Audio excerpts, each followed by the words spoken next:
Carta aos Romanos, capítulo 1. Eu, Paulo, sou um fiel escravo de Jesus Cristo, escolhido como apóstolo autorizado para proclamar o que Deus tem falado e feito.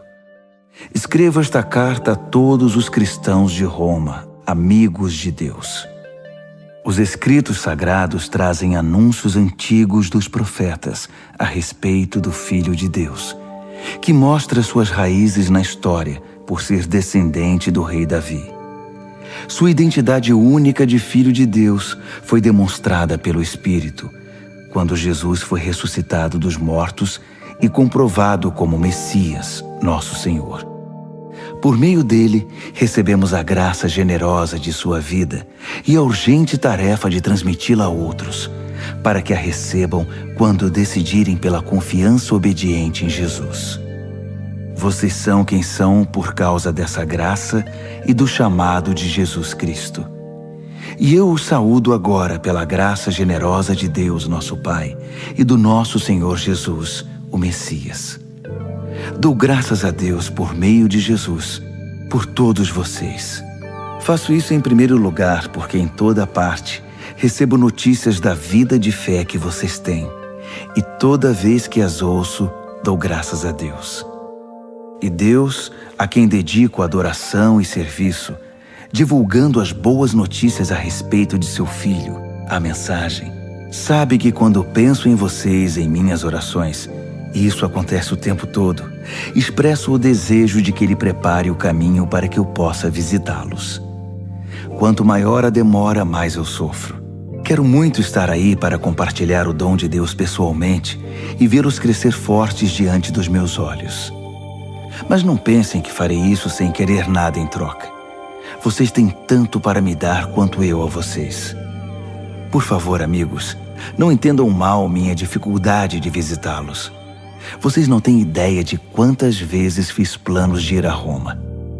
Estou determinado a desfrutar pessoalmente a obra de Deus entre vocês, assim como em tantas outras cidades e comunidades não judaicas. Mas sempre alguma coisa atrapalha meus planos. De fato, todos, gente educada ou ignorante, sofisticada ou simples, mostram-me como dependo de todos e sou devedor a todos. Por isso não vejo a hora de encontrar vocês em Roma e pregar as maravilhosas notícias a respeito de Deus. São notícias que tenho orgulho de proclamar.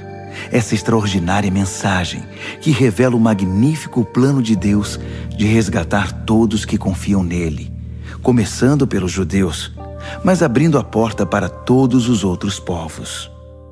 O modo de Deus tornar justo o ser humano se manifesta em atos de fé, confirmando o que as Escrituras dizem. Aquele que vive de modo justo diante de Deus, confiando nele, vive de verdade.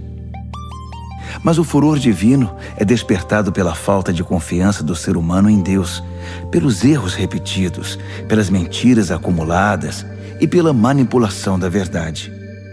Mas a verdade essencial sobre Deus é muito clara. Abram os olhos e poderão vê-la. Se analisarem com cuidado o que Deus criou, serão capazes de ver o que os olhos deles não enxergam. O poder eterno, por exemplo, e o mistério do ser divino. Portanto, ninguém tem desculpa. Vejam o que aconteceu. A humanidade conhecia Deus perfeitamente, mas deixou de tratá-lo como Deus, recusando-se a adorá-lo, e foi reduzida a um tão terrível estado de insensatez e confusão que a vida humana perdeu o sentido. Eles fingem saber tudo, mas são ignorantes sobre a vida. Trocaram a glória de Deus que sustenta o mundo por imagens baratas vendidas na feira. Então Deus se pronunciou: se é isso que vocês querem, é o que terão. Não demorou muito para que fossem viver num chiqueiro, enlameados, sujos por dentro e por fora. Tudo porque trocaram o Deus verdadeiro por um Deus falso e passaram a adorar o Deus que fizeram no lugar do Deus que os fez, o Deus a quem bendizemos e que nos abençoa. Loucura total. Então aconteceu o pior. Como se recusaram conhecer Deus, logo perderam a noção do que significa ser humano. Mulheres não sabiam mais ser mulheres. Homens não sabiam mais ser homens. Sexualmente confusos, abusaram um do outro e se degradaram.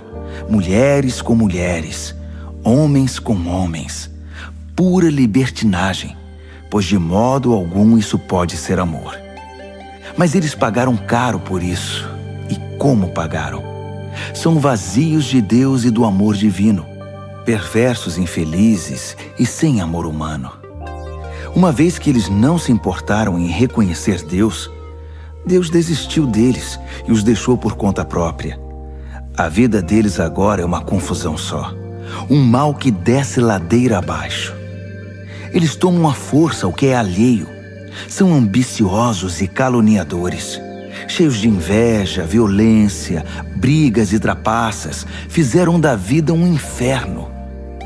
Olhem para eles, são maliciosos, venenosos, críticos ferozes de Deus, brigões, arrogantes, gente vazia e insuportável. Mestres em criar meios de destruir vidas e revoltados contra os pais. Não passam de seres tolos, asquerosos, cruéis e intransigentes. Até parece que eles não sabem o que fazem, mas têm plena consciência de que estão cuspindo no rosto de Deus. E não se importam. Pior ainda, premiam quem faz as piores coisas com eficiência. Romanos, capítulo 2. A humanidade caiu num abismo cada vez mais fundo. Mas se você pensa que está em nível mais elevado de onde pode apontar o dedo para os outros, esqueça. Cada vez que você critica alguém, está se condenando. Você é tão errado quanto quem você critica. Criticar os outros é uma forma bem conhecida de ignorar os próprios crimes e erros. Mas Deus não é enganado tão facilmente. Ele vê através da cortina de fumaça e o responsabiliza pelo que você faz. Ou você acha que conseguiria distrair a atenção de Deus dos seus erros, apontando o dedo para os erros dos outros? Ou que por ser um Deus tão bondoso, Ele o deixaria livre de obrigações? É melhor pensar direito desde o princípio. Deus é bom, mas não é bobo. Por sua bondade, Ele nos toma pela mão e nos conduz a uma mudança radical de vida. Não há como escapar. Rejeitar Deus ou fugir dele é como jogar lenha na fogueira. Um dia o fogo intenso e alto, o julgamento justo e ardente de Deus, irá queimar tudo. Não se engane, porque no fim todos terão o que merecem. Vida de verdade para quem age do lado de Deus e fogo para quem insiste em viver como bem entende, pela lei do menor esforço. Se você age contra a sua natureza, irá se destruir. Não importa a sua origem, a sua criação ou a sua formação. Mas se você aceitar o jeito de Deus fazer as coisas, a recompensa será maravilhosa. Nesse caso, também não importa a origem ou a formação. Ser judeu não é garantia automática de aprovação. Deus não se orienta pelo que os outros dizem ou pelo que você pensa de você. Ele tem seus critérios. Se você peca sem saber, Deus leva isso em consideração. Mas se você peca de modo consciente, a história é outra. O mero ato de ouvir a lei de Deus é perda de tempo se você não faz o que Ele manda. Praticar, não apenas ouvir, é que faz diferença para Deus. Se um pagão que desconhece a lei de Deus consegue segui-la mais ou menos por instinto, ele confirma a verdade dela pela obediência. Comprova assim que a lei de Deus não é um elemento estranho imposto de fora para dentro, mas algo que faz parte da própria constituição humana. Existe algo no interior do ser humano que ecoa o sim e o não de Deus, o certo e o errado. A resposta deles ao sim e ao não de Deus será de conhecimento público no dia em que Deus tomar a decisão final a respeito de cada homem e mulher. A mensagem que proclamo por meio de Jesus Cristo leva em consideração todas essas diferenças. Se você foi educado como judeu, não pense que pode descansar em sua religião. orgulhoso de estar por dentro da revelação de Deus, de experimentar as melhores bênçãos de Deus, de estar atualizado com as doutrinas. Tenho um recado especial para você que está seguro disso, que conhece a palavra revelada de Deus e se sente em condições de levar a Deus outros que estão em labirintos escuros e emoções confusas. Você está guiando os outros, mas quem está guiando você? Falo sério. Enquanto você prega, não roube, você rouba? Afinal, quem iria suspeitar de você? A mesma coisa vale para o adultério e para a idolatria. Você consegue se safar de qualquer situação com discursos eloquentes sobre Deus e sua lei. As Escrituras dizem, é por causa de vocês, judeus, que os pagãos são hostis a Deus. O texto denuncia um problema antigo que não irá se resolver. A circuncisão, o ritual no corpo que marca você como judeu, só terá importância se sua vida estiver de acordo com a lei de Deus. Se não estiver, é pior que não ser circuncidado. O oposto também é verdadeiro. Quem não é circuncidado e vive nos caminhos de Deus é tão bom quanto o circuncidado, e até melhor. É melhor guardar a lei de Deus sem ser circuncidado que quebrá-la sendo circuncidado. Entenda isto. Não é o corte feito por uma faca que o torna judeu. Você se torna judeu pelo que você é. A marca de Deus no coração. Não a da faca na pele é que faz de você um judeu. E a identificação vem de Deus, não de críticos legalistas. Romanos, capítulo 3. Mas se é assim, que diferença faz ser judeu ou não? Ser ensinado nos caminhos de Deus ou não? Na verdade, faz muita diferença, mas não como muitos pensam. Para começar, lembre-se de que os judeus foram incumbidos de escrever e transmitir a revelação de Deus, as Escrituras Sagradas. E como fica a situação dos judeus que abandonaram sua posição? Deus não os abandonou. Você pensa que sua falta de fé cancela a fidelidade de Deus? De jeito nenhum. Contem com isto. Deus mantém sua palavra, ainda que o mundo inteiro minta descaradamente. As Escrituras dizem o mesmo. Suas palavras permanecem fiéis e verdadeiras. A rejeição não intimidará Deus. Mas se nossa maneira errada de agir apenas realça e confirma o caráter fiel de Deus, não deveríamos ser elogiados por isso? Se nossas palavras nem sequer deixam marca em suas boas palavras, Deus não cometeria um erro em nos pôr contra a parede e nos condenar pelo que dissemos? É uma pergunta natural, mas a resposta é não. Um não bem enfático. Como as coisas seriam corrigidas se Deus não agisse para corrigi-las? É maldade afirmar: se minhas mentiras servem para mostrar a verdade de Deus de maneira mais gloriosa, como posso ser condenado? Estou fazendo um favor para Deus. Alguns, na verdade, tentam pôr essas palavras em nossa boca, alegando que saímos por aí anunciando: quanto mais mal fazemos, mais bem Deus faz. Então, continuemos assim. É pura calúnia. E estou certo de que vocês concordam conosco. Se é assim, aonde isso nos levará? Será que nós, judeus, estamos em situação melhor que os outros? Na verdade, não. Basicamente, todos nós, judeus e não judeus, começamos em condições idênticas. Todos nós começamos como pecadores. As Escrituras não deixam dúvidas sobre isso. Não há ninguém vivendo como deve, nenhum sequer. Ninguém entende, ninguém presta atenção em Deus. Todos eles erraram o caminho. Todos estão vagueando sem rumo. Ninguém está vivendo da maneira correta. E não creio que há quem o consiga.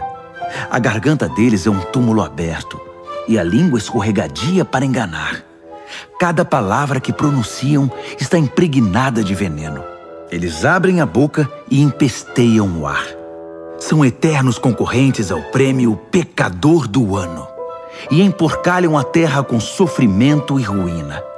Não fazem a menor ideia do que seja viver em comunidade. Eles passam por Deus e o ignoram. Está claro que esse texto não representa o que Deus diz a respeito dos outros, mas o que diz sobre nós, a quem as Escrituras foram primeiramente endereçadas. Está claro também que somos todos pecadores, cada um de nós. Estamos no mesmo barco furado com todos os outros. Nosso envolvimento com a revelação de Deus não nos deixa de bem com Ele. Isso só faz realçar nossa cumplicidade com o pecado de todos os outros. Mas agora há algo novo no horizonte. Aconteceu o que Moisés e os profetas anunciaram por tanto tempo. Deus resolveu agir para acertar as coisas sobre as quais lemos nas Escrituras por meio do que Jesus fez por nós. E não apenas por nós, mas por todos os que creem nele, pois nisso não há diferença entre nós e eles.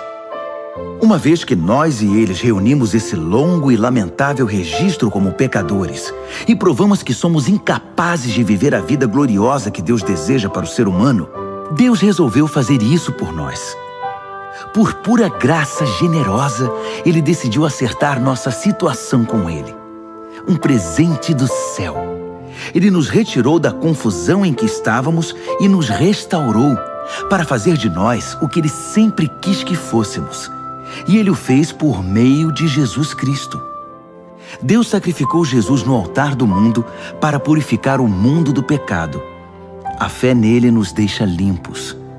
Deus decidiu, sob o olhar de todos, deixar o mundo numa situação aceitável diante dele por meio do sacrifício de Jesus, finalmente cuidando dos pecados que ele havia suportado com tanta paciência. Isso não só está claro, mas acontece agora. É história atual. Deus consertou a situação e também agora permite que vivamos em sua justiça. Portanto, como fica o orgulho judeu com seus supostos direitos? Anulado? Sim, anulado. O que aprendemos é o seguinte: Deus não reage ao que nós fazemos. Nós é que reagimos ao que Deus faz. Finalmente conseguimos entender. Nossa vida se acerta com Deus e com os demais quando o deixamos acertar a situação, não quando tentamos fazer tudo sozinhos, com orgulho e ansiedade. E como fica a orgulhosa alegação judaica de termos o monopólio de Deus? Anulada também. Deus é o Deus do judeu e de quem não é judeu. Como poderia ser diferente se há apenas um Deus? Deus resolve a situação de todos que aceitam o que Ele fez e disso participam. Tanto os que seguem nosso sistema religioso, quanto os que nunca ouviram falar da nossa religião. Mas ao mudar nosso foco do que nós fazemos para o que Deus faz, não anulamos a rigorosa guarda das regras e leis que Deus estabeleceu? De modo algum. Quando adotamos o estilo de vida condizente com essa reconciliação, nós as confirmamos. Romanos, capítulo 4. Pois bem, como encaixar o que sabemos a respeito de Abraão, nosso primeiro pai na fé, nessa nova maneira de enxergar as coisas? Se Abraão tivesse sido aprovado por Deus pelo que fez, ele poderia ter recebido crédito. Mas o que temos é a história de Deus, não a de Abraão. Assim lemos nas Escrituras. Abraão participou do que Deus fez por ele e isso foi decisivo. Ele acreditou que Deus podia torná-lo justo, em vez de apelar para a própria justiça. Se você dá duro e faz um bom trabalho, merece o pagamento. Ninguém pode dizer que seu pagamento é um presente. Mas se você percebe que a tarefa está muito além da sua capacidade, algo que só Deus pode fazer e confia que Ele o fará, volto a dizer, algo que você jamais conseguirá fazer, não importa como e quanto trabalhe. Essa confiança em Deus é o que o deixa numa situação aceitável diante dele, por causa de Deus. Pura graça. Davi confirma esse modo de ver as coisas ao afirmar que quem deixa Deus consertar a situação sem insistir em querer fazer algo no processo é um homem feliz. Feliz é aquele cujos crimes são perdoados, cujos registros dos pecados são apagados. Feliz é a pessoa contra quem o Senhor não tem nada a apresentar. Vocês pensam que essa bênção é dada apenas para aqueles que guardam nossas tradições religiosas e são circuncidados? Acham que a bênção pode ser dada a alguém que nunca ouviu falar das nossas tradições, que não foi criado em nossa forma de devoção para com Deus? Todos nós concordamos em que foi por aceitar o que Deus fez por Abraão que ele foi declarado justo diante de Deus, não é? Agora pensem, essa declaração foi feita antes ou depois que ele fosse marcado pelo rito pactual da circuncisão? Sabemos que foi antes. Isso significa que ele se submeteu à circuncisão como evidência e confirmação do que Deus havia feito muito antes de torná-lo plenamente aceitável. Um ato de Deus que ele aceitou de todo o coração.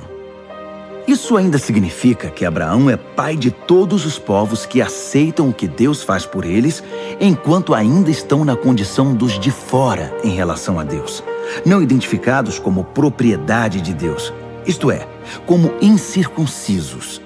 Justamente, os que se encontram nessa condição é que são chamados justificados por Deus e com Deus. Abraão, claro, também é o pai dos que se submeteram ao rito da circuncisão, não apenas por causa do rito, mas porque desejavam abraçar pela fé o que Deus fez por eles, seguindo o exemplo de vida que Abraão viveu antes de ser marcado pela circuncisão. A famosa promessa de Deus a Abraão, que ele e seus descendentes possuiriam a terra, não foi feita em razão de algo que Abraão tenha feito ou viria a fazer. Foi baseada na decisão de Deus de acertar tudo para com ele, e foi disso que Abraão participou quando creu. Se alguém receber esse presente de Deus apenas por ter seguido certas ordens ou por ter cumprido formalidades, essa confiança não faz sentido, e a promessa vira um contrato frio. Seria um acordo comercial, não uma promessa santa. Um contrato cheio de pormenores, elaborado por um advogado detalhista, pode resultar em obrigações que você jamais seria capaz de cumprir. Mas se não há contrato, apenas uma promessa, e uma promessa de Deus, você não pode quebrá-la. É por isso que o cumprimento da promessa de Deus depende inteiramente da confiança que depositamos nele e em seus caminhos, e de que o aceitemos e a tudo o que ele faz. A promessa de Deus chega como um presente. É o único modo de garantir a participação nela, tanto os que guardam as tradições religiosas, quanto os que nunca ouviram falar delas. Porque Abraão é o pai de todos nós. Ele não é o nosso pai racial. Isso seria ler a história de trás para frente. Ele é nosso pai na fé. Chamamos Abraão de pai não porque Deus lhe tenha dado atenção por ter vivido como santo, mas porque Deus agiu em Abraão quando ele não era ninguém. Não é o que lemos nas Escrituras que Deus diz a Abraão: farei de você pai de muitos povos? Abraão foi primeiro chamado de pai e depois se tornou pai, porque ousou acreditar que Deus faria o que somente Deus poderia fazer: levantar os mortos para a vida e, com uma palavra, trazer algo à existência a partir do nada. Não havia esperança, mas Abraão creu, decidido a viver não com base no que sabia que era incapaz de fazer, mas no que Deus disse que ele faria. Assim, foi feito pai de uma multidão de povos. O próprio Deus declarou: você terá uma grande família, Abraão. Abraão não ficou pensando em sua incapacidade, dizendo: sem chance, este corpo de 100 anos nunca vai gerar um filho. Ignorou décadas de infertilidade de Sara e foi persistente. Não foi reticente sobre a promessa de Deus com questionamentos. Em vez disso, mergulhou na promessa e se fortaleceu. Ficou à disposição de Deus, certo de que ele cumpriria o que tinha dito. É por isso que se diz: Abraão foi declarado justo diante de Deus ao confiar que Deus o justificaria. Mas não é só Abraão. O mesmo acontece conosco. O mesmo é dito a respeito de nós, que aceitamos e cremos naquele que trouxe Jesus à vida, quando de igual modo não havia mais esperança. O Jesus que foi sacrificado fez-nos aceitáveis diante de Deus. Tornou-nos justos perante Deus. Romanos, capítulo 5. Ao aceitar pela fé o que Deus sempre desejou para nós, consertar nossa situação com Ele, tornar-nos prontos para Ele, alcançamos tudo isso com Deus por causa do nosso Senhor Jesus. Mais ainda, abrimos-nos para Deus e descobrimos ao mesmo tempo que Ele já se abriu para nós e nos achamos no lugar que Ele queria que estivéssemos perante a graça e a glória de Deus na presença dEle, expressando o nosso louvor. Mas ainda há muito mais. Continuamos a expressar nosso louvor, mesmo que estejamos cheios de problemas, porque sabemos que os problemas podem desenvolver em nós paciência. E como a paciência, por sua vez, forja o aço temperado da virtude, mantendo-nos atentos quanto ao que Deus pretende fazer. Desse modo, passamos a ter esperança. Com essa expectativa, jamais nos sentiremos enganados. A verdade é que nem temos como reunir todas as vasilhas necessárias para encher com tudo o que Deus generosamente derrama sobre nossa vida por meio do Espírito Santo. Cristo chegou na hora certa para tornar isso realidade. Ele não esperou que todos estivessem preparados. Apresentou-se disposto ao sacrifício quando ainda éramos fracos e rebeldes demais para fazer alguma coisa por nós mesmos. Mesmo que não fôssemos tão fracos, de qualquer maneira não saberíamos o que fazer. Podemos entender quando alguém morre por uma pessoa digna e como alguém bom e nobre poderia inspirar um sacrifício abnegado. Mas Deus demonstrou quanto nos ama ao oferecer seu Filho em sacrifício por nós, quando ainda éramos tão ingratos e maus para com Ele. Agora que nossa situação com Deus está resolvida por meio dessa morte sacrificial, o perfeito sacrifício de sangue, não há mais razão para estar em oposição a Deus sobre qualquer assunto. Se em nossa pior situação fomos postos em condição favorável diante de Deus pelo sacrifício de seu Filho, agora que estamos nessa situação maravilhosa, apenas imaginem como nossa vida poderá ser plena e gloriosa por meio da vida proporcionada pela ressurreição. Agora que já desfrutamos esta maravilhosa amizade com Deus, não nos contentaremos com meras declarações formais, mas cantaremos louvores a Deus por meio de Jesus, o Messias. Vocês conhecem a história de Adão e de como ele nos lançou no dilema em que estamos. O primeiro pecado, depois a morte. E ninguém ficou isento do pecado ou da morte. Aquele pecado afetou os relacionamentos com Deus em tudo e com todo o mundo. Mas a extensão das consequências negativas não ficou clara até que Deus a explicasse em detalhes a Moisés. Até os que não pecaram como Adão, que desobedeceu a um mandamento específico de Deus, tiveram de experimentar o fim da vida, a separação de Deus. Mas Adão, que nos pôs nessa situação, também aponta para aquele que nos livrará dela. Todavia, o resgate não é proporcional ao pecado que traz morte. Se o pecado de um homem deixa multidões de pessoas no profundo abismo da separação de Deus, imaginem a eficácia do dom de Deus derramado por meio de um homem, Jesus Cristo. Não há comparação entre o pecado que traz morte e esse generoso dom gerador de vida. A sentença pronunciada sobre aquele pecado foi a morte, mas sobre os muitos pecados que se seguiram veio a sentença de vida. Se a morte obteve supremacia pelo erro de um homem, imagine o que pode fazer a extraordinária recuperação de vida que agarramos com ambas as mãos, esse dom de vida extravagante, essa restauração total providenciados pelo homem Jesus Cristo. Aqui está um resumo de tudo. Assim como uma única pessoa errou e nos deixou todo esse problemão com o pecado e a morte, também uma única pessoa fez o que era certo e nos livrou de tudo isso. Mais que apenas nos livrar do problema, ele nos trouxe para a vida. Um homem disse não a Deus e afundou muita gente no erro. Outro homem disse sim a Deus e consertou tudo o que estava errado. Tudo que a lei contra o pecado conseguiu fazer foi produzir mais gente que desrespeitasse a lei. Mas o pecado não teve nem tem chance de competir contra o perdão poderoso que chamamos graça. Na disputa entre o pecado e a graça vence com facilidade. Tudo que o pecado pode fazer é nos ameaçar com a morte. Já a graça, uma vez que Deus está consertando as coisas por meio do Messias, nos convida à vida. Uma vida que continua para sempre, que jamais terá fim. Romanos, capítulo 6. O que vamos fazer então? Continuar pecando para que Deus continue perdoando? É claro que não. Se já deixamos o país onde o pecado é soberano, como poderemos ainda viver na velha casa que tínhamos lá? Ou vocês não perceberam que abandonamos aquilo tudo para sempre? É o que acontece no batismo.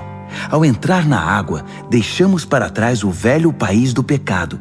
Quando saímos da água, entramos num novo país, o da graça, uma nova vida numa nova terra.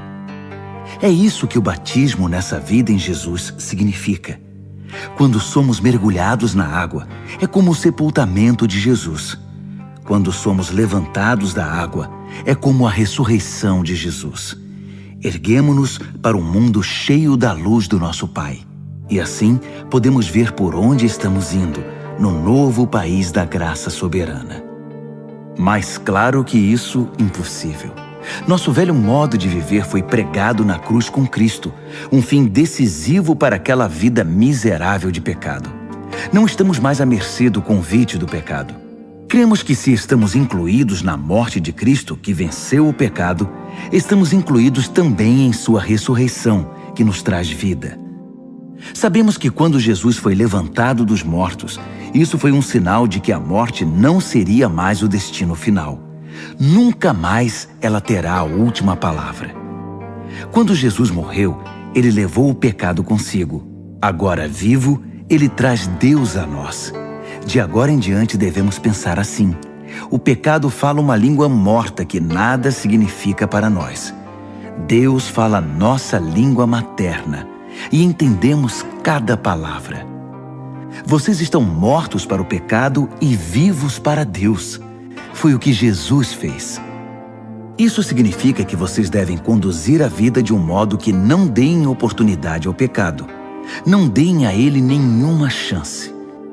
Evitem até as mínimas coisas que estejam ligadas com o antigo modo de viver. Abracem de todo o coração e em tempo integral o modo de Deus agir. Lembrem-se de que vocês foram ressuscitados. O pecado não pode mais ditar as regras da vida de vocês. Afinal, vocês não estão mais vivendo sob a velha tirania. Estão vivendo na liberdade de Deus.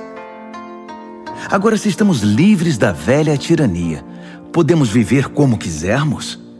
Uma vez que estamos livres na liberdade de Deus, podemos fazer o que nos vier à cabeça? De jeito nenhum. Vocês sabem por experiência própria que certos atos baseados numa suposta liberdade acabam destruindo a liberdade. Ofereçam-se ao pecado, por exemplo, e será o último ato livre de vocês. Mas ofereçam-se aos caminhos de Deus e jamais perderão a verdadeira liberdade. Durante a vida inteira, vocês deixaram o pecado ditar as regras. Mas graças a Deus, vocês começaram a ouvir um novo Senhor, cujas ordens os deixam livres para viver na liberdade dele. Falo da liberdade para facilitar a compreensão.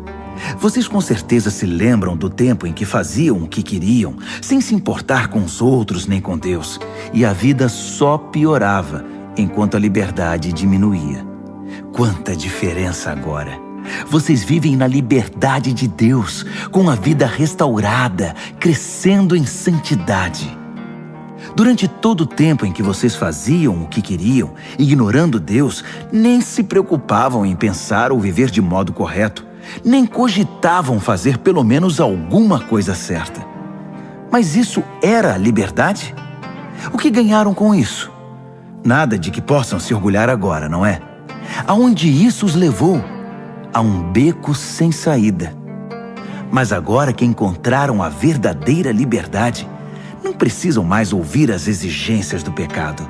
Vocês descobriram o prazer de ouvir Deus falando com vocês. Que bela surpresa! Uma vida plena, restaurada, integrada no presente, com muito mais vida a caminho. Trabalhem para o pecado por toda a vida e seu pagamento será a morte. Mas o dom de Deus é vida real, eterna, proporcionada por Jesus nosso Senhor. Romanos, capítulo 7. Amigos, vocês não devem ter nenhum problema para entender isto, pois conhecem a lei, como ela funciona e como afeta apenas quem está vivo.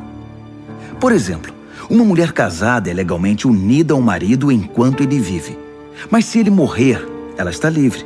Se viver com outro homem enquanto o marido está vivo, sem dúvida ela será adúltera. Mas se ele morrer, ela está livre para se casar com outro homem, sem crise de consciência e sem que ninguém a desaprove. Portanto, meus amigos, isso é semelhante ao que aconteceu com vocês. Quando Cristo morreu, ele tomou sobre si todo aquele modo de vida dominado por regras e o deixou no túmulo. Vocês ficaram livres para se casar com a vida da ressurreição e gerar uma descendência de fé para Deus. Enquanto vivíamos aquele antigo modo de vida, fazendo o que bem entendíamos, o pecado produzia os frutos que o antigo código da lei gerou em nós, o que nos deixou ainda mais rebeldes. Por fim, tudo o que geramos foi morte. Mas agora que não estamos mais acorrentados ao casamento dominador do pecado, livres daqueles regulamentos opressivos, estamos livres para viver uma vida nova na liberdade de Deus. Alguém pode dizer, se o código da lei era tão mau assim, ele não era melhor que o pecado. Não é verdade. O código da lei tinha uma função legítima. Sem suas orientações claras sobre certo e errado, nada saberíamos sobre o comportamento moral. Sem um mandamento sucinto, não cobiçarás, eu teria considerado a cobiça uma virtude e arruinado minha vida. Vocês não se lembram de como eram as coisas? Eu me lembro perfeitamente. O código da lei começou muito bem, mas acontece que o pecado encontrou uma maneira de perverter o mandamento, transformando-o em tentação, fazendo dele um fruto proibido. O código da lei, em vez de ser usado para me guiar, serviu para me seduzir. Sem a complexidade do código da lei, o pecado parecia sem atrativos e sem vida, e eu seguia meu caminho sem dar muita atenção a ele. Mas depois que o pecado pôs as mãos no código da lei e se tornou chamativo, fui enganado e caí. O mesmo mandamento que deveria me guiar à vida foi maliciosamente usado para me enganar, levando-me a um desvio. Desse modo, o pecado estava vivo, eu morto. Mas o código da lei em si é bom. É sabedoria da parte de Deus, e cada mandamento é saudável e santo. Prosseguindo, já posso ouvir a próxima pergunta de vocês. Quer dizer que não posso confiar no que é bom, isto é, na lei? O bem é tão perigoso quanto o mal? É claro que não. O pecado apenas fez aquilo que o tornou famoso. Usar o bem como cobertura para me induzir a fazer o que no final iria me destruir. Ao ocultar o bom mandamento de Deus, o pecado provocou consequências negativas que jamais conseguiria causar por si só. Posso antecipar a resposta também. Sei que todos os mandamentos de Deus são espirituais, mas eu não sou. Essa não é também a sua experiência? Sim, estou cheio de mim mesmo. Afinal, passei longo tempo na prisão do pecado. O que não entendo a meu respeito é que decido uma coisa e faço outra, sendo levado a fazer o que absolutamente desprezo. Então, se não consigo decidir o que é melhor para mim mesmo e fazê-lo, é óbvio que o mandamento de Deus é necessário. Entretanto, preciso de algo mais. Pois se conheço a lei e mesmo assim não posso guardá-la, e se o poder do pecado dentro de mim insiste em sabotar minhas melhores intenções, obviamente preciso de ajuda. Entendo que não posso cumpri-la. Posso desejar, mas não posso fazer. Decido fazer o bem, mas de fato não o faço. Decido não fazer o mal, mas acabo fazendo de um modo ou de outro. Minhas decisões não resultam em ações. Algo está muito errado no meu interior e sempre tira o melhor de mim. Isso acontece tanto que já é previsível. No momento em que decido fazer o bem, o pecado está lá para me derrubar. É pura verdade que eu me alegro nos mandamentos de Deus. Mas é óbvio que nem tudo em mim é festa.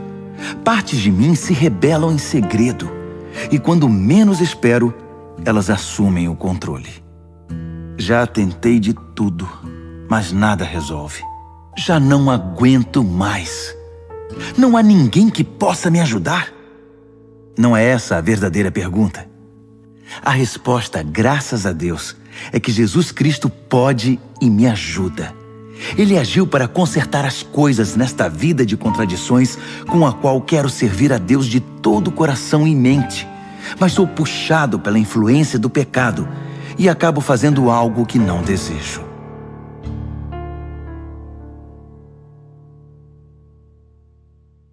Romanos, capítulo 8. Com a chegada de Jesus, o Messias, o dilema fatal foi resolvido. Os que estão em Cristo não precisam mais viver numa nuvem escura e depressiva. Um novo poder está atuando. O Espírito da vida em Cristo, como um vento forte, limpou totalmente o ar, libertando vocês de uma tirania brutal nas mãos do pecado e da morte. Deus acertou em cheio quando enviou seu Filho. Não tratou do problema como algo distante e sem importância. Em seu Filho, Jesus assumiu pessoalmente a condição humana, entrou na confusão da humanidade que vive em conflito para consertar as coisas de uma vez por todas. O código da lei, enfraquecido pela natureza humana fragmentada, jamais poderia ter feito isso. A lei acabou usada como paliativo para o pecado, nunca para a cura completa. E agora o que o código da lei pede, mas que não conseguiríamos cumprir por nós mesmos, é que em vez de redobrar nossos esforços, simplesmente aceitemos o que o Espírito está fazendo em nós. Os que pensam que podem fazê-lo por si mesmos terminam obcecados por medir sua força moral, mas sem resultados na vida real. Os que confiam na ação de Deus descobrem que o Espírito de Deus está neles, vivendo e respirando Deus. Ficar obcecado consigo mesmo nessa questão é entrar num beco sem saída. Quem olha para Deus é levado para um campo aberto, a uma vida livre, espaçosa. Direcionar o foco para si mesmo é o oposto de se concentrar em Deus. Qualquer pessoa absorvida em si mesma passa a ignorar Deus e acaba pensando mais nela que em Deus. Ignora quem Deus é e o que Ele está fazendo. E Deus não gosta de ser ignorado. Mas se o próprio Deus está em vocês, dificilmente irão pensar mais em vocês mesmos que nele. Quem não recebeu esse Deus invisível, mas plenamente presente, o Espírito de Cristo, não saberá do que estamos falando. Mas vocês que o receberam e o têm habitando em vocês, mesmo que ainda experimentem as limitações do pecado, experimentam a vida de acordo com Deus. Não há dúvida de que se o Deus vivo e presente, que ressuscitou Jesus dentre os mortos, atua na vida de vocês, Ele fará em vocês o mesmo que fez em Jesus. Ele os trará vivos para si. Quando Deus vive e respira em vocês, e Ele o faz, como fez em Jesus, vocês são libertos daquela vida morta. Com seu Espírito vivendo em vocês, o corpo de vocês será tão cheio de vida quanto de Cristo. Vocês não percebem que não devemos um centavo à velha vida, na qual a pessoa tem de fazer tudo por si. Não há nada nessa vida para nós, nada mesmo. O melhor a fazer é dar a ela um enterro definitivo e se engajar na nova vida. O Espírito de Deus nos chama. Há muito o que fazer e lugares para conhecer. A vida da ressurreição que vocês receberam de Deus não é vazia. Nela há uma constante expectativa de aventura que sempre pergunta para Deus: e agora, Pai, o que vamos fazer? Como as crianças fazem. O Espírito de Deus entra em contato com o nosso espírito e confirma a nossa identidade. Sabemos quem Ele é e sabemos quem somos, Pai e filhos. Sabemos também que vamos receber o que está por vir, uma herança inacreditável. Iremos passar pelo que Cristo passou. Se enfrentamos momentos difíceis com Ele, então é certo que com Ele passaremos momentos inesquecíveis. Não penso que seja possível fazer uma só comparação entre os tempos difíceis de hoje e os bons tempos que virão. O mundo criado quase não se contém esperando pelo que vem a seguir. Tudo na criação sofre restrições.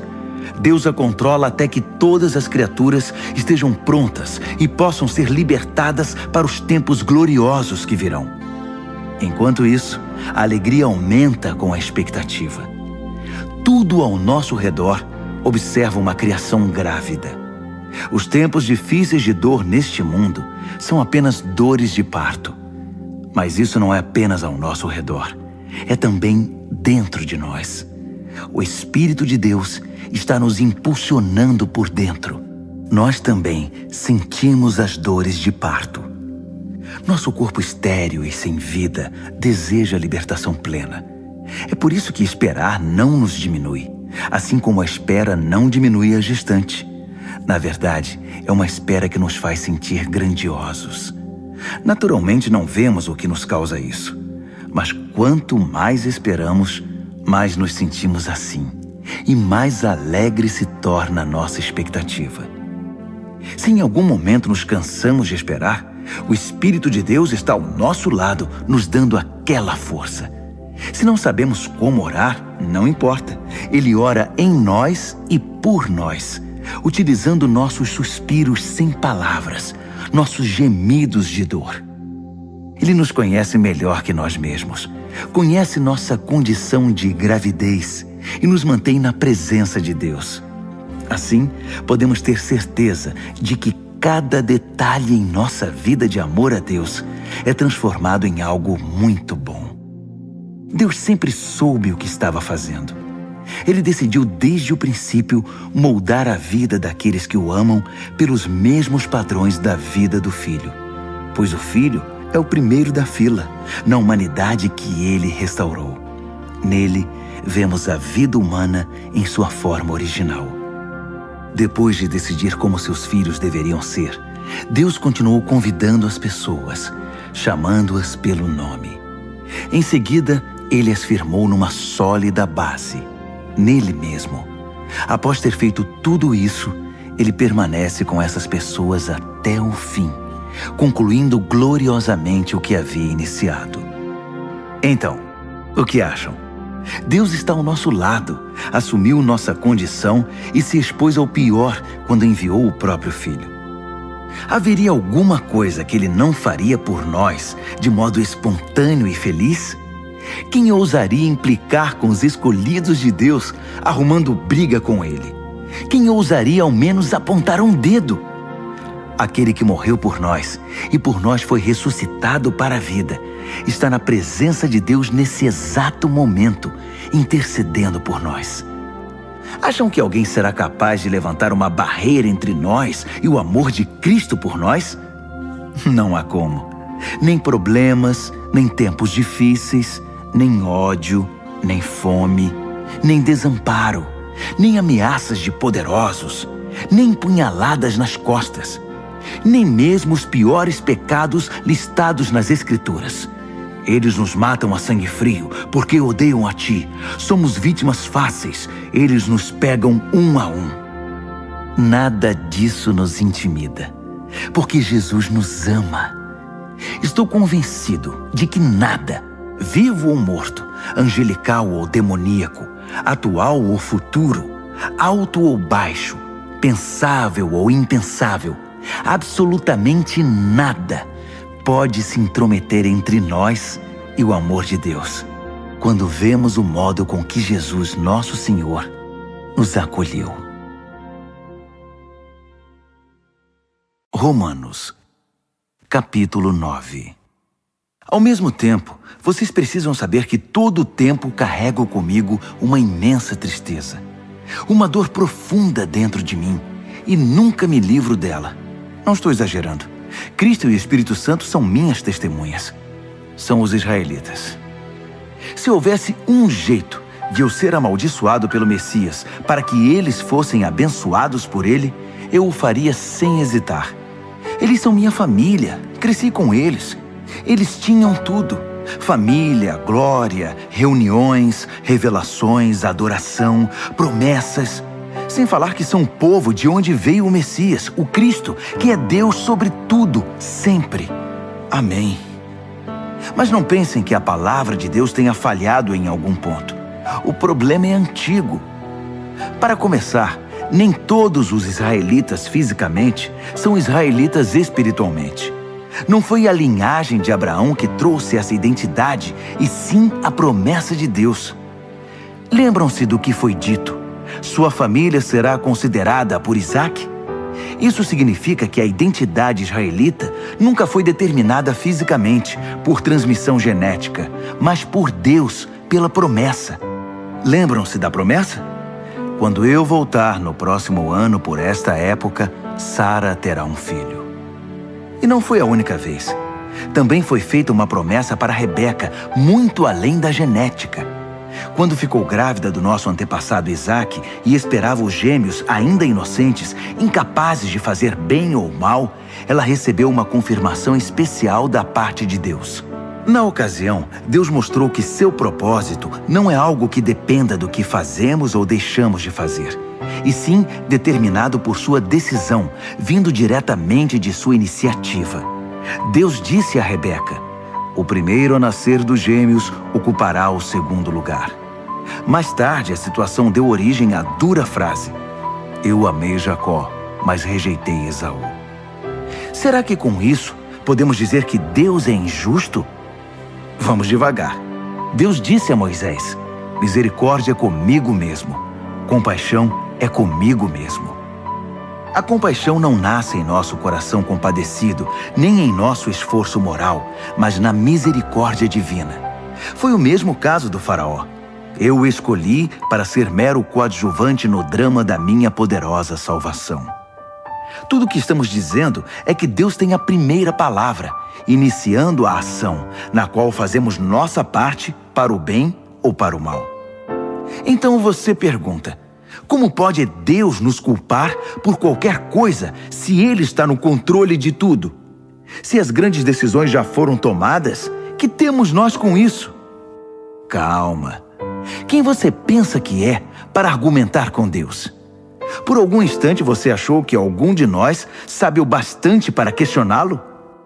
O vaso não se dirige aos dedos que o moldaram dizendo: por que você me deu essa forma? Não é óbvio que o oleiro tem todo o direito de transformar um pedaço de argila num vaso de flores e outro numa panela de cozinhar feijão?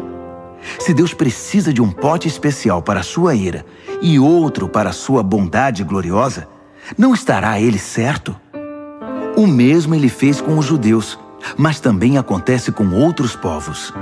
Oséias deixa isso claro: eu chamarei os sem nome e os nomearei. Chamarei os desprezados e os farei amados. No lugar em que gritaram: você não é ninguém, eles chamam vocês de filhos do Deus vivo. Isaías mantém a ênfase.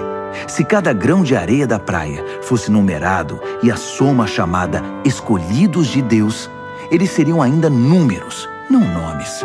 A salvação vem por escolha pessoal. Deus não nos conta, chama pelo nome. Meros números não são seu objetivo. Isaías enxergou esta realidade. Se nosso poderoso Deus não nos tivesse dado um legado de filhos vivos, acabaríamos como cidades fantasma, como Sodoma e Gomorra.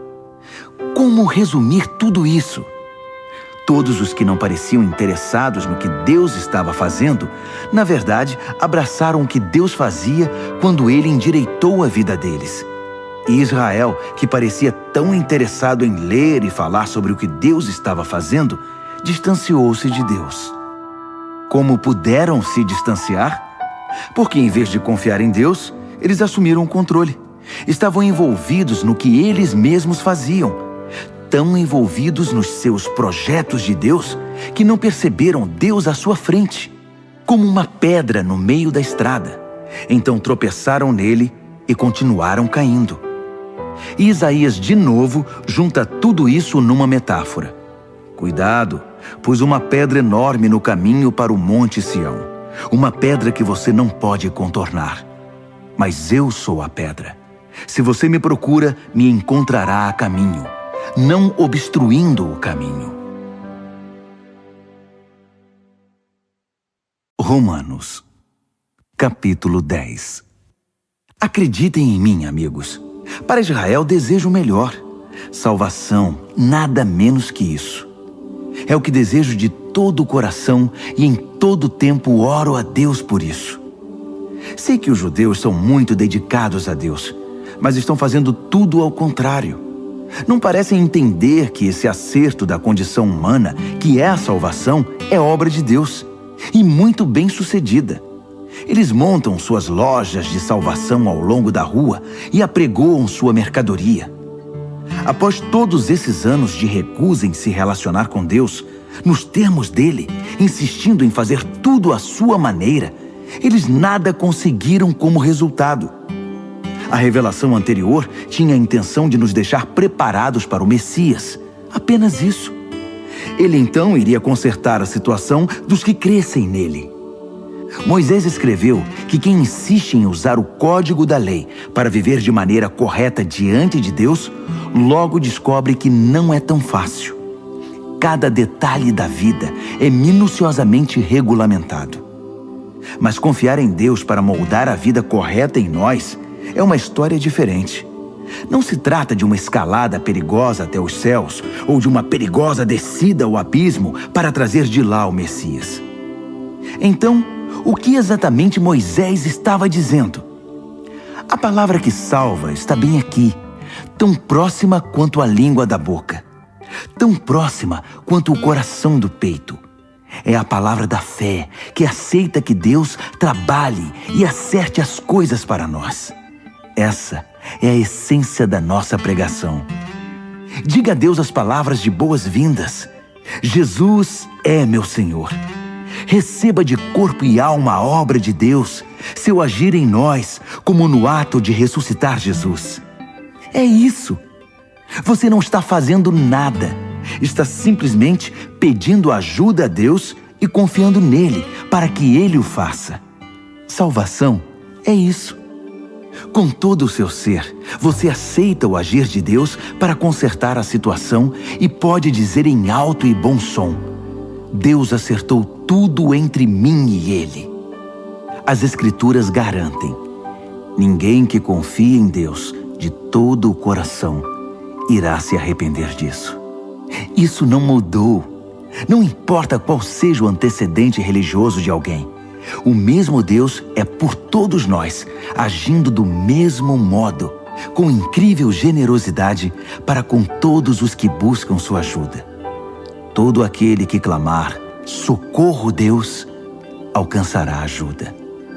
Mas como o povo pedirá ajuda se não sabe em quem confiar? E como saberão em quem confiar se nunca ouviram falar do único que é digno de confiança? E como poderão ouvir se ninguém contar a vocês? E como alguém contará a vocês, a não ser que alguém o envie? É por isso que as Escrituras exclamam: uma visão de tirar o fôlego, uma imensa multidão anunciando a todos as coisas maravilhosas de Deus. Mas nem todos estão preparados para ver, ouvir e agir. Isaías perguntou o que todos nós em algum momento perguntamos: Deus, será que alguém se importa? Será que alguém está ouvindo ou acreditando numa única palavra de tudo isso? A questão é a seguinte: antes de crer, você tem de ouvir. E a não ser que a palavra de Cristo seja pregada, não há nada para ouvir. Mas não são inúmeras as oportunidades que Israel tem de ouvir e entender o que está acontecendo? Inúmeras, eu disse. As vozes dos pregadores se foram pelo mundo, sua mensagem pelos 7 mares da terra. Então, a grande pergunta é: por que Israel não entendeu que não tinha espaço nessa mensagem? Moisés acertou quando predisse: quando vir Deus alcançar todos aqueles a quem você considera inferiores, estranhos, você irá morrer de inveja. Quando vir Deus alcançar os povos que você considera ignorantes espirituais, você vai ficar furioso. Isaías ousa pronunciar as seguintes palavras de Deus: povos me encontraram e me receberam. povos que nunca haviam me procurado. E eu encontrei e recebi povos que nunca antes haviam perguntado a meu respeito. Então ele conclui com uma acusação. Dia após dia, chamei Israel de braços abertos, e para minha tristeza, não vi resposta a não ser puro desdém. Romanos, capítulo 11. Será que isso significa que Deus está tão farto de Israel que não quer mais nada com eles? É claro que não. Lembrem-se de que quem escreve estas coisas é um israelita, um descendente de Abraão, da tribo de Benjamim. Mais judeu, impossível. Não estamos, portanto, falando de rejeição. Deus está muito envolvido com Israel. Investiu demais nesse povo para desistir agora. Elias, angustiado por causa desse mesmo Israel, clamou em oração. Deus, eles mataram teus profetas, destruíram teus altares. Só eu sobrevivi e agora eles estão atrás de mim. Lembram-se da resposta de Deus? Eu ainda tenho 7.000 que não desistiram. 7.000 que são leais até o fim. É a mesma coisa hoje. Ainda há uma minoria fiel e atuante. Talvez não muitos. Provavelmente mais do que vocês pensam. Eles estão firmes, não por causa do que pensam que ganharão com isso, mas porque estão convencidos da graça e do propósito de Deus em chamá-los. Se estivessem pensando apenas nos próprios interesses, já teriam largado tudo há muito tempo. O que aconteceu então? Bem, quando Israel tentou se acertar com Deus por esforço próprio, perseguindo os próprios interesses, não obteve sucesso. Os escolhidos de Deus foram os que deixaram Deus buscá-los pelo interesse que tem por eles. Como resultado, receberam um selo de aprovação. O Israel interesseiro tornou-se insensível a Deus. Moisés e Isaías comentaram a respeito. Farto de suas reclamações e do seu egoísmo, Deus obscureceu sua visão e entorpeceu seus ouvidos. Trancou-os numa sala de espelhos, e eles estão lá até hoje. Davi estava preocupado com a mesma coisa. Tomara que adoeçam ao comer a comida preparada por eles mesmos, que quebrem a perna andando em seus caminhos egoístas. Tomara que fiquem cegos ao contemplar seus espelhos, que tenham úlceras ao brincar de Deus. A próxima questão é: os judeus foram derrotados, excluídos para sempre? A resposta é um enfático não. Ironicamente, eles deixaram a porta aberta quando saíram, e os de fora entraram. O resto, vocês sabem. Os judeus começaram a pensar que talvez tivessem perdido uma coisa boa. Mas se a saída deles impulsionou essa migração mundial de não-judeus para o reino de Deus, imaginem o efeito da volta deles. Que lindo retorno será. Mas não quero continuar falando deles. São vocês, os de fora, que me preocupam. Minha tarefa pessoal se concentra nos chamados de fora. Por isso me esforço ao máximo quando estou entre meus parentes israelitas, os chamados de casa, esperando que eles percebam o que estão perdendo e queiram se envolver com o que Deus está fazendo. Se a queda deles iniciou essa migração em escala mundial, sua recuperação produzirá algo ainda maior. Uma volta em massa para casa. Se a primeira coisa que os judeus fizeram, ainda que prejudicial para eles, resultou no bem de vocês, pensem no que acontecerá quando eles acertarem o passo. Tudo isso provém de uma raiz santa, plantada e cuidada por Deus. Se a raiz principal da árvore é santa, há espaço para frutos santos. Alguns ramos foram podados, e vocês, ramos de oliveira selvagem, foram enxertados. Mas o fato de vocês serem alimentados pela raiz santa e rica em nutrientes não os autoriza a tripudiar sobre os ramos podados. Lembrem-se de que vocês não estão alimentando a raiz. Ela é que está alimentando vocês. Assim é possível dizer: outros ramos foram podados para que eu pudesse ser enxertado.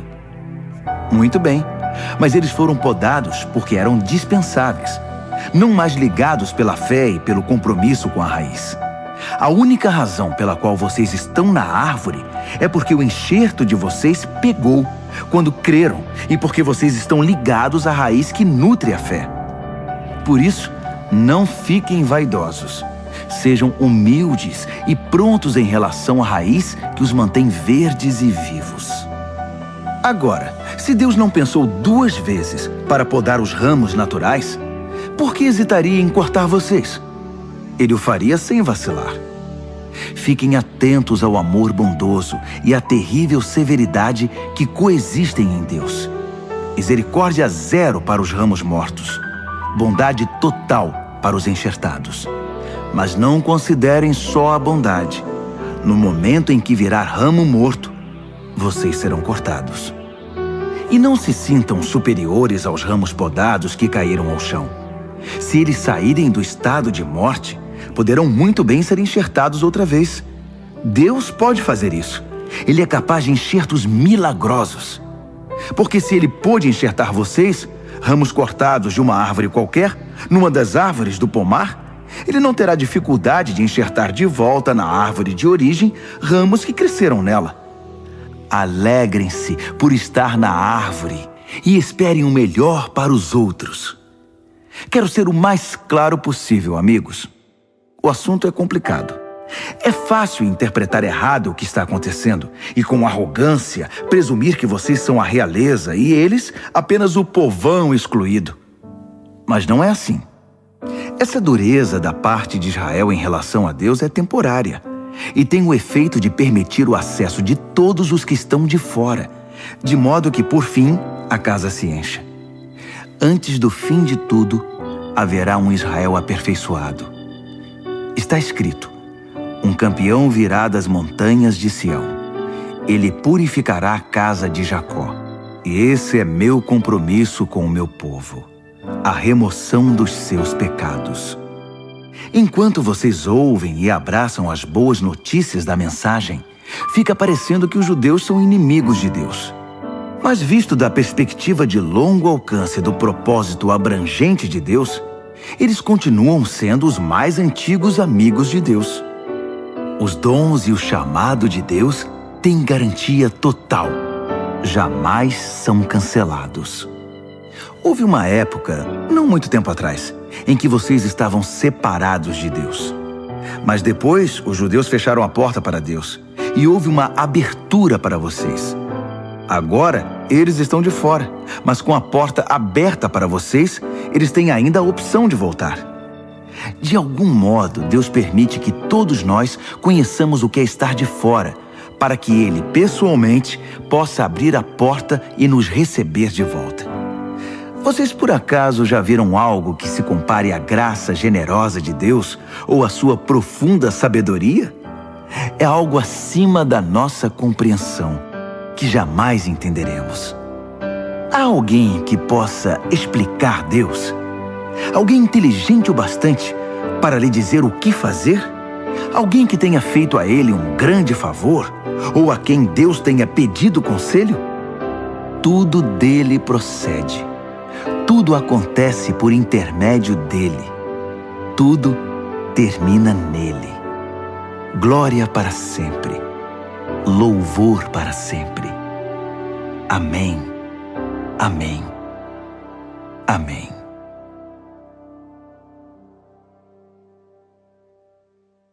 Romanos, capítulo 12.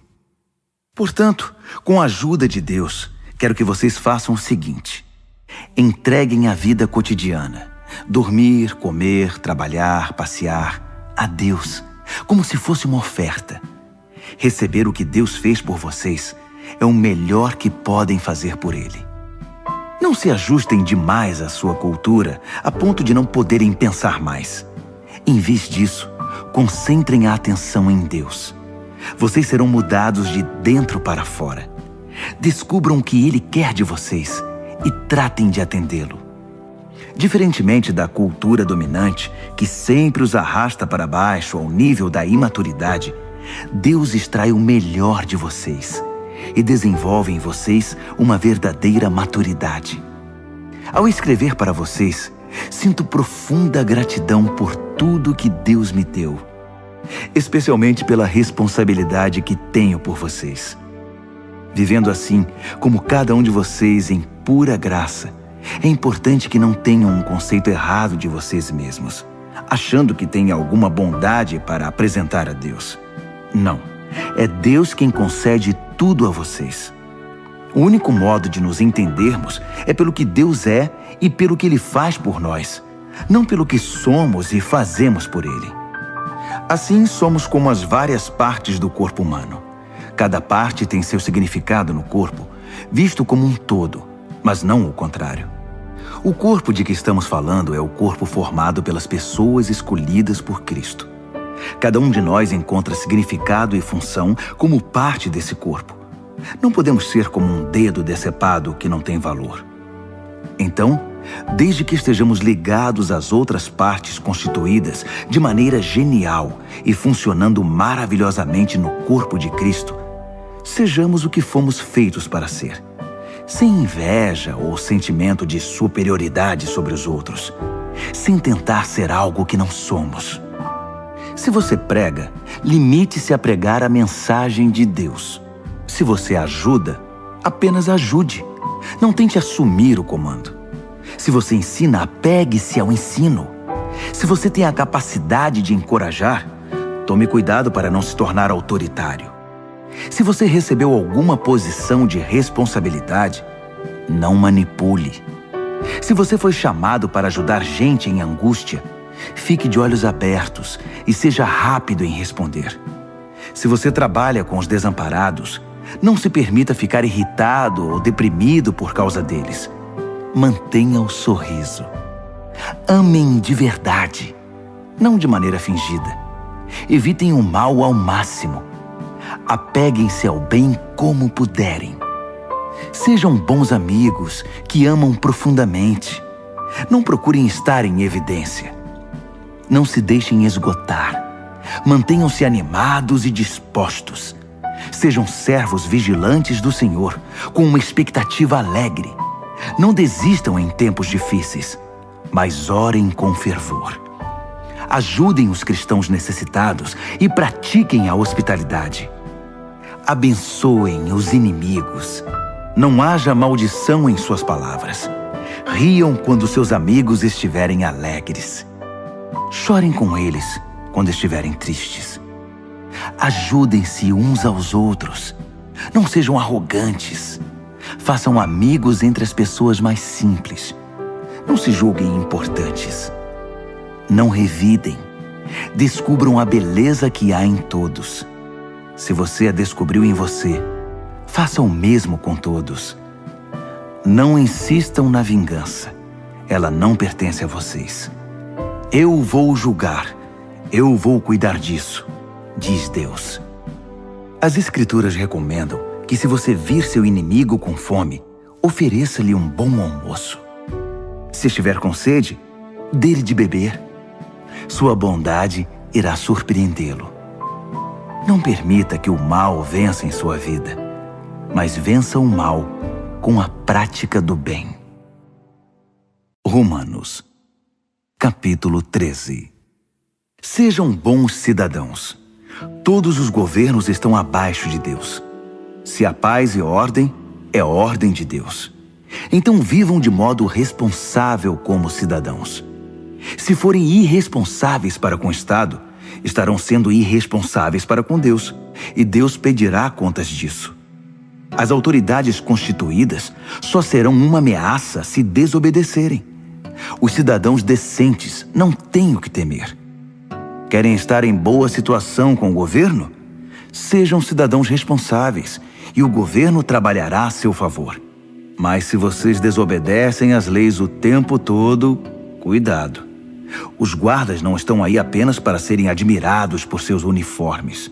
Deus também tem interesse em manter a ordem e os usa para isso. Portanto, vivam com responsabilidade, não apenas para evitar a punição, mas por ser a maneira certa de viver. É por isso também que vocês pagam impostos, para que a ordem seja mantida. Cumpram suas obrigações como um cidadão. Paguem seus impostos. paguem suas contas, respeitem seus superiores. Não façam dívidas, a não ser a imensa dívida de amor que vocês têm uns para com os outros. Quando vocês amam uns aos outros, estão cumprindo a lei, o código da lei. Não durma com uma pessoa casada, não tire a vida de ninguém, não pegue o que não é seu, não fique o tempo todo desejando o que você não tem. E todos os outros nãos que você pensar se resume nisto. Ame o próximo como a você mesmo. Você não faz nada errado quando ama o próximo. Adicione tudo ao código da lei e a soma total sempre dará amor. Mas cuidem para não serem absorvidos pelas obrigações diárias a ponto de perderem tempo e se distraírem de Deus. A noite está quase acabando. O dia vai raiar. Estejam atentos ao que Deus está fazendo. Ele está dando os últimos retoques na obra de salvação que começou quando cremos. Não podemos desperdiçar as preciosas horas do dia em futilidades, preguiça, distração, brigas e disputas. Saiam da cama e vistam-se. Não desperdicem o tempo, nem se demorem esperando até o último minuto. Revistam-se de Cristo e estejam preparados. Romanos, capítulo 14. Recebam de braços abertos os irmãos que não veem as coisas como vocês. Não os atropelem toda vez que eles fizerem ou falarem algo com o qual vocês não concordam, mesmo quando parecer que eles são fortes nas opiniões, mas fracos na fé. Tratem-nos com gentileza. Por exemplo, uma pessoa viajada pode muito bem estar convencida de que pode comer de tudo que há na mesa, enquanto o outro, com uma formação diferente, pode pensar que o certo é ser vegetariano. Mas como ambos são convidados à mesa de Cristo, não seria desagradável se um começasse a criticar o que o outro comeu ou deixou de comer? Afinal, Deus convidou ambos para a sua mesa. O que você vai fazer? Cortá-los da lista de convidados? Ou interferir nesse amor de Deus que a todos recebe? Se há correções a serem feitas ou lições a serem aprendidas, Deus pode lidar com elas sem sua ajuda. Digamos que alguém pense que determinados dias devem ser considerados sagrados, enquanto o outro pensa que todos os dias são iguais. Há boas razões para cada opinião. A verdade é que cada um é livre para seguir as convicções da consciência. O que importa em tudo isso é que se você guarda um dia sagrado, guarde-o por causa de Deus. Se você come carne, coma-a para a glória de Deus e agradeça a Ele pela picanha. Se você é vegetariano, coma vegetais para a glória de Deus e agradeça-lhe pelos brócolis. Nenhum de nós tem permissão para legislar nesses assuntos. É a Deus que vamos prestar contas, de tudo e em tudo, na vida e na morte, a ninguém mais. Foi por isto que Jesus viveu e morreu e depois viveu outra vez, para se tornar nosso Senhor sobre tudo, da vida à morte, e nos libertar das pequenas tiranias de cada um. Além do mais, o que você vai ganhar ao criticar um irmão? E quando você é tolerante com uma irmã? Preciso dizer que isso faz você parecer um tolo ou algo pior. Afinal, um dia todos nós iremos nos ajoelhar para sermos julgados na presença de Deus. Sua crítica ou sua tolerância não vão melhorar sua situação nem um pouco. Leiam vocês mesmos o que as Escrituras dizem. Tão certo como eu vivo e respiro, Deus diz, todo joelho se dobrará na minha presença. Toda língua dirá a pura verdade, que eu, e somente eu, sou Deus. Portanto, parem de se preocuparem indevidamente com os outros. Você já tem bastante com o que se preocupar, cuidando da própria vida diante de Deus. Deixem de lado a atitude de querer decidir o que é certo para o outro. Preocupem-se em não se intrometer na vida dos outros, tornando a vida mais difícil do que já é. Estou convencido, Jesus me convenceu, de que tudo é santo em si mesmo. Nós, pelas nossas atitudes ou palavras, é que podemos contaminar as coisas. Se vocês confundem os outros, fazendo do que as pessoas comem um campo de batalha, Já perderam aquela amizade, aquele amor. Lembrem-se de que foi por essas pessoas que Cristo morreu. Vocês vão arriscar mandá-las para o inferno por causa de uma dieta? Não ousem fazer que a comida abençoada por Deus se torne um meio de envenenar a alma. O reino de Deus não tem a ver com o que vai para o estômago. Entendam isso. Tem a ver com o que Deus faz com sua vida quando Ele a conserta e completa sua obra com alegria. Nossa tarefa é servir a Cristo com sinceridade. Façam isso e irão matar 2 coelhos com uma única cajadada. Agradar a Deus mais que a vocês e mostrar seu valor para todo mundo. Assim, estaremos empregando nosso esforço na boa convivência fraterna. Ajudem-se mutuamente com palavras de ânimo. Não ponham seu irmão lá embaixo, apontando os defeitos dele. Não permitam que uma discussão a respeito do que é ou não é servido num jantar destrua a obra de Deus entre vocês.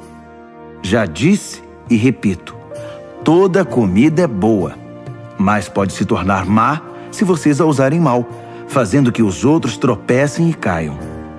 Quando vocês se sentarem para comer, a preocupação principal não deve ser alimentar-se, mas compartilhar a vida de Jesus. Portanto, sejam sensíveis e educados com os outros que estão à mesa. Não comam, façam ou falem nada que interfira na livre troca de amor cristão.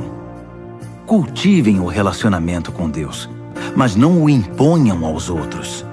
Vocês serão felizes se seu comportamento e sua fé forem coerentes.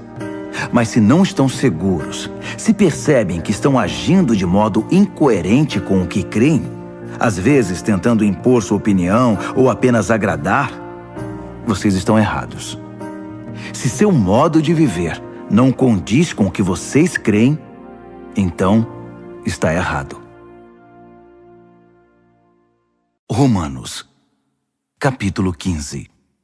Aqueles de nós que forem mais fortes e capazes na fé têm o dever de ajudar os que são vacilantes. Não devem fazer apenas o que for conveniente. Se temos força é para servir, não para ganhar prestígio. Cada um de nós precisa se preocupar com o bem-estar alheio, sempre perguntando: como posso ajudar? Foi o que Jesus fez. Ele não facilitou as coisas para si mesmo, evitando os problemas alheios, mas sempre estava disposto a ajudar. Assuma os problemas dos problemáticos. Assim as Escrituras apresentam a questão. Ainda que isso tenha sido registrado nas Escrituras há muito tempo, estejam certos de que foi escrito para nós. Deus quer que o seu chamado firme e permanente, combinado com o conselho caloroso e pessoal das Escrituras, venham a nos caracterizar, mantendo-nos alerta para o que Ele vier a fazer. Que o nosso Deus fiel, imutável, pessoal e caloroso desenvolva a maturidade em vocês, de modo que possam estar um ao lado do outro, assim como Jesus se põe ao lado de cada um de nós. Então seremos um coral. Não apenas nossa voz, mas nossa vida cantará um hino maravilhoso, em perfeita harmonia ao Deus e Pai do nosso Senhor Jesus Cristo. Portanto, estendam a mão e acolham uns aos outros para a glória de Deus. Jesus fez. Agora é a vez de vocês. Sendo fiel aos propósitos de Deus, Jesus estendeu a mão aos judeus de maneira especial, de modo que as velhas promessas feitas aos antepassados se tornassem verdadeiras para eles. Como resultado, os não-judeus foram alcançados pela misericórdia e agora podem demonstrar gratidão a Deus. Pensem em todos os textos das Escrituras que se cumprem no que fazemos. Por exemplo, então vou reunir os que são de fora no cântico de um hino. Vou cantar ao seu nome. E esta: vocês, os de fora e os de dentro, alegrem-se juntos. E outra vez: povos de todas as nações, celebrem a Deus. Todas as cores e raças, deem louvor sincero. E a palavra de Isaías: eis a raiz do nosso antepassado Jessé, progredindo na terra e tornando-se uma grande árvore. alta o bastante para que todos em toda parte a vejam e tenham esperança. Que o Deus da esperança viva encha vocês de alegria e paz, para que a vida de vocês se encha da energia vivificante do Espírito Santo e transborde de esperança. Pessoalmente, estou bastante satisfeito com o que vocês são e com o que estão fazendo. Parecem bem orientados e bastante motivados, capazes de guiar e orientar uns aos outros. Então, queridos amigos, não tomem minha linguagem ousada e dura como crítica. Não estou criticando, apenas destacando quanto preciso da ajuda de vocês para levar adiante esta tarefa específica que Deus me deu, esta obra evangélica e sacerdotal de servir às necessidades espirituais dos não-judeus, para que eles possam ser apresentados como oferta aceitável a Deus e se tornem íntegros e santos pelo Espírito Santo de Deus. Olhando para o que já foi feito e o que tenho observado, devo dizer que estou muito satisfeito. No contexto de Jesus, eu diria até orgulhoso, mas apenas nesse contexto. Não tenho interesse em dar a vocês um relato pormenorizado das minhas aventuras. Apenas as palavras e os atos de Cristo no presente, poderosos e transformadores para mim, que desencadearam uma resposta de fé entre os de fora. Nesses caminhos, tenho pregado a mensagem de Jesus, desde Jerusalém até o noroeste da Grécia. Tenho tido o cuidado de levar a mensagem apenas aos lugares nos quais Jesus ainda não é conhecido e adorado, seguindo o que está escrito: aqueles a quem nunca se falou a respeito dele, estes irão vê-lo. Os que nunca ouviram falar dele, estes receberão a mensagem. É por isso que estou demorando tanto para visitar vocês. Mas agora que não há mais trabalho pioneiro a ser feito nessas regiões, e como há muitos anos desejo ir vê-los, estou finalmente planejando minha visita. Vou para a Espanha, e então espero passar por aí e desfrutar a companhia de vocês até que, em tempo oportuno, me enviem com a bênção de Deus. Mas primeiro vou a Jerusalém entregar a oferta de auxílio aos seguidores de Jesus que vivem ali. Os gregos, em todo o caminho dos macedônios no norte até os da Acaia no sul, decidiram fazer uma coleta para os cristãos pobres de Jerusalém. Fizeram isso com prazer, mas também era obrigação deles. Percebendo que usufruíam os dons espirituais que generosamente vinham da comunidade de Jerusalém, era o dever deles aliviar aquela pobreza. Tão logo eu entregue pessoalmente a cesta de frutos, parto para a Espanha, fazendo uma parada em Roma para ver vocês. Minha esperança é que essa minha visita se torne uma grande bênção de Cristo. Queridos amigos, tenho um pedido. Orem por mim. Orem fervorosamente comigo e por mim. A Deus o Pai, pelo poder do nosso Senhor Jesus e pelo amor do Espírito, para que eu seja liberto da cova dos leões dos descrentes na Judéia. Orem também para que minha oferta de auxílio aos cristãos de Jerusalém seja aceita no mesmo espírito em que foi recolhida. Assim, querendo Deus, irei até vocês com um coração leve e ansioso pelo consolo da companhia de vocês. O Deus da paz seja com todos vocês. Amém. Romanos, capítulo 16. Recebam bem nossa amiga Febe, que está a serviço do Senhor com a hospitalidade pela qual nós cristãos somos conhecidos. De todo o coração eu a recomendo, bem como sua obra. Ela é uma representante central da igreja de Cencreia. Ajudem-na em tudo o que ela pedir. Febe merece tudo o que fizerem por ela, pois já ajudou muita gente, até mesmo a mim. Saúdem Priscila e Áquila, que têm trabalhado lado a lado comigo servindo Jesus. Eles arriscaram a vida por minha causa, e não sou o único que é agradecido a eles. Todos os grupos de cristãos não-judeus também devem muito a esse casal, para não falar da igreja que se reúne na casa deles. Saúdem meu querido amigo Epêneto. Ele foi o primeiro seguidor de Jesus na província da Ásia. Saudações a Maria, como ela tem trabalhado por vocês. Saudações aos meus primos Andrônico e Júnias. Houve uma vez que compartilhamos uma cela de prisão. Eles já seguiam Cristo antes de eu me converter. Ambos são líderes destacados. Saudações a Amplíato, meu bom amigo na família de Deus. Saudações ao Urbano, nosso companheiro na obra de Cristo, e ao meu bom amigo Estaques. Saudações a Apeles, um verdadeiro e aprovado veterano no caminho de Cristo. Saudações à família de Aristóbulo. Saudações ao meu primo Herodião. Saudações a Trifena e Trifosa, mulheres prontas em servir o Senhor. Saudações a Pérside, amiga querida que tanto tem trabalhado em Cristo. Saudações a Rufo, um escolhido do Senhor, e a sua mãe. Ela tem sido também uma querida mãe para mim. Saudações a Asíncreto, Flegonte, Hermes, Pátrobas, Hermas e também às famílias deles. Saudações a Filólogo, Júlia, Nereu e sua irmã, e Olimpas, e a todos os seguidores de Jesus que vivem com eles. Abraços santos para todos. Todas as igrejas de Cristo enviam suas saudações mais calorosas. Amigos, um conselho final. Estejam atentos com relação aos que extraem algo do ensinamento que vocês aprenderam e depois o usam para criar confusão. Evitem essas pessoas. Elas não têm intenção de viver para o Senhor. Estão aqui pelo que podem obter e falam de modo piedoso para enganar os ingênuos.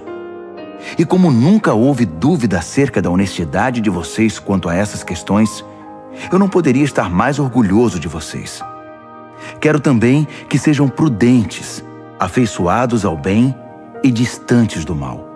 Não se deixem enganar pelas conversas suaves e ao mesmo tempo malignas. Fiquem atentos. Antes que percebam, o Deus da paz irá derrubar e pisotear Satanás no chão.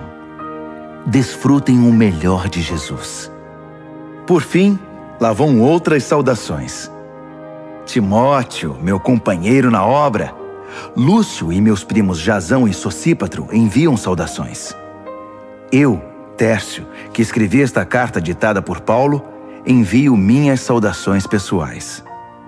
Gaio, que é meu hospedeiro e de toda a igreja, manda lembranças a vocês. Erasto, o tesoureiro da cidade e nosso bom amigo Quarto, enviam saudações. Todo o nosso louvor é dedicado ao único que é poderoso o bastante para torná-los fortes, exatamente como na pregação a respeito de Jesus Cristo, como revelado no mistério que se manteve por tanto tempo, mas que agora se tornou um livro aberto por meio das Escrituras proféticas.